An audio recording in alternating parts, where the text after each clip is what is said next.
we can start with that part of the session. Thank you, Luis. Hi, my name is Maria. I found it quite nice to see this. I wanted to check something with you because I was a bit late at the beginning. So basically, you have run the DCAs for all this list of wells, and that's what you just showed me in the. It's automatically loaded into Alana. Is a connection is automatically there, so that's what you showed me already in the Alana, in the Lama, in the front page of Alana. Indeed. All right. Okay.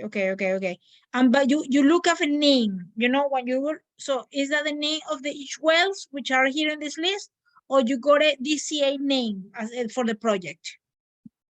I think that you get both. So actually we can run it again. So if you go, let's put a different name so you see it live. Sorry, it's because I was a bit late when you were coming up, and I was I switched from my mobile phone to the computer, so I could see things better. Okay, Maria. Well, I provided a dictionary with the name. In this case, for example, live session. Okay. Maybe live session 2. Okay. Let's we stored it, we run it.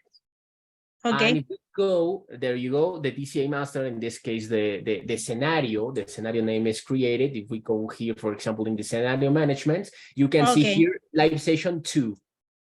Perfect. Okay. It's instantaneous. It's very fast. Okay. Yep. And if we go into the analysis tab and we select, interesting. Let me refresh it. You can see here live session 2 _ DCA. We click it and we select the wells with DCA, and the 20, maybe on the process, it's on the 20th well, and we will have 20 wells here. But I think that there you go. Okay. Yeah. Excellent. Yeah, I see. Yeah, that's the beauty of the thing, that it's not only pulling data from the backend, but it's also storing your analysis. And the analysis can be repeated and automated. And if you want to change certain parameters, create another one. When I was explaining at the beginning, is that if you go back to the front end, Luis, so you have a whole things that you can do there, like in the scenario comparison, you can select both the scenarios that we created automatically. Of course, they will be exactly the same. If you turn on all the wells and compare, that's going to be exactly the same, and they will overlap because you're automating the whole thing with the same wells. But if any reason I want to run an exponential, can you run an exponential scenario by any chance on the code? Yeah. So let's say we want to run a more conservative case, and then instead of session 2, let's put session 3 _ exponential. It's just a name. Yeah, run it. Just for the sake of space, let's delete this live DCA. Yes. There you go. We'll run it. So that's going to be it's being created, and as Luis mentioned, the scenario will turn up in the list of scenarios. It's there, and if you go into analysis, maybe not all the wells are here now. Okay, but it keeps session 2. So you change it in your Jupyter node, but it keeps the session 2. It keeps session 2 and it adds a new one.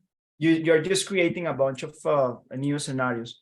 So this is not run completely. As you can see, there are not 25 wells there. There are less. But if you refresh, Luis, we're gonna refresh. You see that more. Do you see the number of wells? Sorry, I couldn't see. Well, it doesn't say. Just you see that the list is. There less. Okay. So it's still updating it. Okay. Yes, exactly. But if you see the notebook, you will see when it's finished. So if we go back to a notebook, you see that now it's done. It took almost a minute, to do all those 25 wells with a new exponential scenario. And now we can go back and then go into the scenario comparison and then turn on any of it to the live session and the exponential. Yeah. We turn on all the wells that were selected, and let's see if that's different. Yeah, it you is. See? So that's what's happening there. So that's that you have now a conservative scenario and another one that could be considered your P50 or your probable scenario. Perfect. Okay. And then you have also a summary table that we discussed before, and you can compare how much is your added reserves. One has 40,000 barrels, and the other has 45,000 barrels. For those few wells, these are unconventional wells in the last stage of their lives. So that we're just predicting on wells that are almost dying.